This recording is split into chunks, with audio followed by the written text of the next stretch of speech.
Your thumb hovers over the Invest button. The trading app is open. A friend just texted a screenshot of a stock that doubled in 3 weeks, and something in your chest tightens. You want that. You want to pick the winner, the one everyone talks about at dinner, the one that makes your money multiply while you sleep. But here's what's actually happening in that moment. And it has almost nothing to do with the stock itself. Your brain is running a very old program. It was built for a world of hunting and gathering, not candlestick charts. When you see a single stock spike, your brain reads it as a signal, a pattern worth chasing, a predator worth catching. It does not naturally register the thousands of stocks that did not spike, the ones that quietly lost money while nobody posted a screenshot.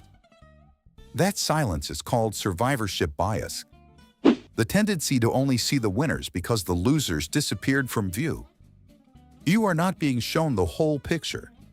You are being shown the highlight reel. So why does a single stock feel so much more exciting than an index fund? A basket of many companies bundled into one investment. So you own a small slice of all of them instead of betting everything on one. Because a single stock has a story, a founder, a product you use, a narrative your brain can hold on to and repeat. An index fund has no face, has no drama. It just quietly tracks the market, and quiet does not trend on social media. Here is the reframe. That excitement you feel is not a signal about the stock's future performance. It is a signal about how your brain processes attention and reward. Researchers have studied this exact gap between feeling and outcome for decades, and the results are strikingly consistent. The more thrilling an investment feels, the worse it tends to perform for the person making the trade, not the company, the person trading it. There is also a design element working against you. Trading apps are not neutral tools. They are built by companies that profit when you trade often, and they borrow heavily from the psychology of slot machines. Bright colors when a stock rises, confetti animations on your first trade, push notifications timed to pull you back in during a dip. This is sometimes called a variable reward system, a pattern where rewards arrive unpredictably, which keeps your brain checking far more often than a steady, predictable reward ever would.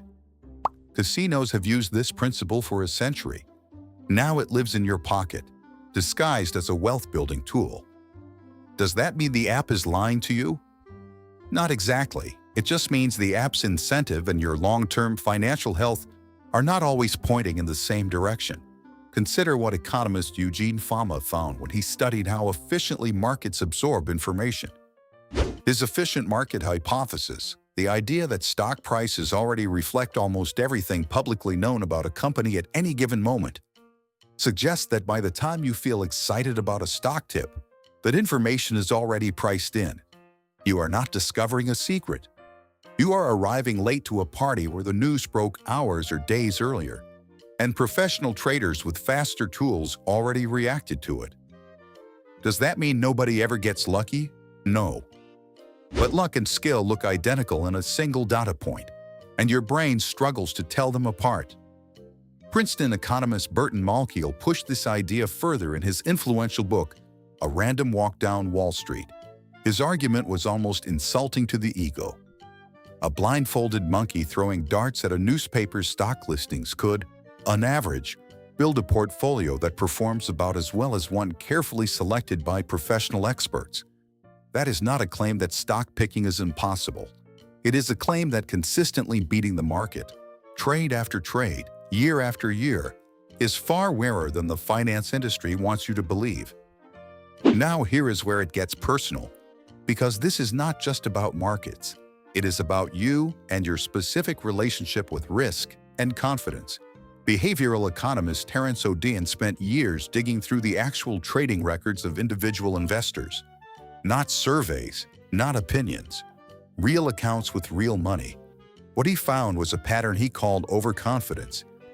The tendency to believe your own judgment is more accurate than it actually is, especially in situations involving uncertainty. Investors who traded the most frequently earned significantly lower returns, but investors who traded rarely. The more confident they felt, the more they traded. The more they traded, the more they lost to fees, taxes, and bad timing. Feeling certain and being correct are two completely different things. Have you ever felt completely sure about something that turned out to be wrong? Odin later teamed up with fellow researcher Brad Barber to study this on a larger scale, comparing thousands of individual stock-picking portfolios against simple market benchmarks. Their conclusion, published in a widely cited study, carried a title that says it all: Trading is hazardous to your wealth. Households that traded the most underperformed the market by several percentage points a year. That gap compounds. Over 10 or 20 years, a few percentage points of underperformance can mean the difference between retiring comfortably and working well into your 60s out of necessity, not choice. So why does the finance world still glamorize single stocks? Partly because of a man named Jack Bogle, who actually pushed in the opposite direction. In 1976, Bogle founded the first index fund available to everyday investors, built on a strikingly humble premise that most people, professionals included, cannot reliably outguess the collective pricing power of the entire market. Instead of trying to beat the market, Bogle's fund simply tried to become the market, owning a little of everything and charging almost nothing to do it. At the time, Wall Street mocked the idea. Decades later, index funds hold trillions of dollars, and Bogle is remembered as one of the people who quietly gave ordinary investors better odds than they had ever had before. There is a quieter number worth understanding here too, one that rarely trends on social media. The expense ratio, the small annual fee a fund charges you, expressed as a percentage of your investment, just for holding it. Many broad index funds charge a fraction of a percent each year. Some actively managed funds, run by professionals trying to beat the market, charge 10 or 20 times that amount. And Bogle's own research showed that most of them fail to outperform their benchmark after those fees are subtracted. A 1% difference in annual fees sounds tiny. Compounded over 30 years on a retirement account, it can quietly consume a fifth of your total wealth. Would you notice a fee that small on any single statement? Almost never. That is exactly why it survives. Here is the counterintuitive twist, though. The part most finance content skips past. Diversification, spreading your money across many companies instead of betting on one, is not just a math trick to reduce risk. It is a psychological safety net. When you own one stock, every headline about that company becomes a personal emotional event. A bad earnings report feels like a punch to the stomach. You check your phone obsessively. You second-guess yourself at 2 a.m. When you own a broad index fund, no single company's bad week can ruin your month, which means your emotional relationship with your money becomes calmer almost automatically. Calm investors make better long-term decisions than anxious ones. Isn't that the whole point of investing in the first place? Building a future, not a source of daily dread. That does not mean single stocks are forbidden or foolish in every case. It means they carry a different kind of risk, one concentrated in a single outcome instead of spread across hundreds. If a company you picked goes to zero, your investment goes to zero with it. If one company inside an index fund goes to zero, your overall portfolio barely notices because it is one thread in a much larger fabric. Some experienced investors choose to hold a small percentage of their portfolio in individual stocks they genuinely understand deeply, treating it almost like a hobby with real stakes, while keeping the bulk of their long-term savings in diversified index funds. That structure lets curiosity exist without letting overconfidence run the whole show. What does this actually look like in your life right now, with the trading app still open on your screen? It looks like separating two different feelings that your brain keeps blending together: the feeling of wanting to learn about investing and the feeling of wanting a quick emotional win. Both are valid. They just need different containers. A small amount of money, one you could genuinely afford to lose without changing your life, can go toward exploring individual companies if that curiosity excites you. The core of your savings, the part meant to fund your future rent, your retirement, your freedom from paycheck to paycheck living, belongs somewhere calmer and broader. A low-cost index fund that simply grows alongside the economy over time. There is one more practical habit worth building alongside this, and it directly counters the overconfidence Odin documented. It is called dollar cost averaging, investing a fixed amount on a regular schedule, like every payday, regardless of whether prices are up or down that week. This removes the pressure to correctly time the market, something even professional fund managers consistently struggle to do. Instead of trying to buy at the exact bottom, which is nearly impossible to identify in real time, you simply keep showing up.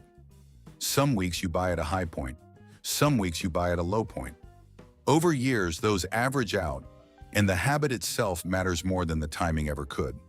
What would your savings look like 5 years from now if a fixed amount left your account automatically every single payday with no decision required? Ask yourself honestly, the next time a stock tip lands in your group chat, is this excitement based on evidence, or is it based on how good the story sounds? FAMA's research suggests the information is probably already priced in. Malkiel's research suggests picking winners consistently is far harder than confidence tells you it is. Barber and Odeon's research suggests that the more you trade on that excitement, the more it quietly costs you. None of that is meant to make you feel foolish. It is meant to make you feel free. Free from the pressure to have a hot take on every ticker symbol. Free from checking your portfolio 5 times a day. Free to build wealth slowly in a way that does not require you to be smarter than the entire market. Your thumb is still hovering over that button, but now you know what's actually happening underneath the excitement, the story your brain is telling you, versus the math sitting quietly beneath it. That gap between feeling and evidence is where most first-time investors lose money, not because they are careless, but because nobody ever explained the difference to them clearly. You just did. What you choose to tap next is entirely yours, but at least now you're choosing with open eyes instead of a racing heart.